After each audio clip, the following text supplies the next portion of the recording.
बिस्मिल्लाहिर्रहमानिर्रहीम। अस्सलामुअलैकुम। Welcome viewers, Saudi Urdu news channel को देखने और पसंद करने का बहुत बहुत शुक्रिया। अगर आप मेरे चैनल पर नए व्यूवर हैं तो प्लीज़ मेरा चैनल जल्दी से सब्सक्राइब करें। बेल बटन में ऑल के ऑप्शन को लाजमी सेलेक्ट कीजिएगा ताकि तमाम वीडियोस बर वक्त आपको मिलती रहें। सऊदी अरब में बहुत सारे गैर मुल्की अफराद जो कि मुख्तलिफ किस्म की उम्र के होते हैं वो मुलाजमत के लिए आते हैं। सऊदी अरब में बहुत सारे गैर मुल्की भाइयों की जानिब से ये सवालात किए गए कि क्या कोई गैर मुल्की 60 साल की अगर उसकी उम्र हो जाए तो उसे कोई मुलाजमत मिलेगी या कि नहीं।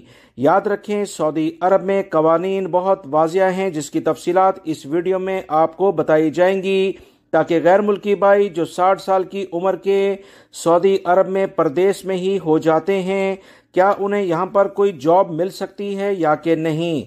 याद रखें, सऊदी लेबर लॉ के कवानीन के मुताबिक 60 साल की उम्र किसी भी प्राइवेट सेक्टर में या गवर्नमेंट सेक्टर में रिटायरमेंट की उम्र है।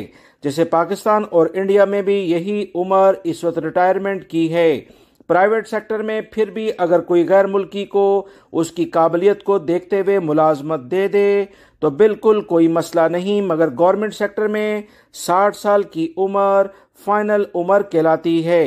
गैर मुल्की अफराद अगर सऊदी अरब में रजिस्टर्ड किसी कंपनी को करते हैं और कारोबार यहाँ करते हैं, 60 साल क्या आप 80 साल के भी हो जाते हैं तो कोई इसमें मसला नहीं है। सऊदी अरब में जॉब के लिहाज से, मुलाजमत करने के लिहाज से 60 साल की उम्र फाइनल की गई है। यही लेबर कवानीन में भी दर्ज है। बाकी किसी कंपनी के साथ आपके क्या मुआहदे होते हैं, वो आपकी एक्सपर्टीज को, आपके तजर्बे को किस तरह से इस्तेमाल करते हैं तो ये बिल्कुल अलग बात है और उसमें आप फ़ायदा भी उठा सकते हैं। उम्मीद करता हूँ ये मालूमात आपके काम आएंगी। वीडियो लाइक करके दोस्तों से शेयर भी कीजिएगा। मिलेंगे एक नई वीडियो में। अस्सलामु अलैकुम।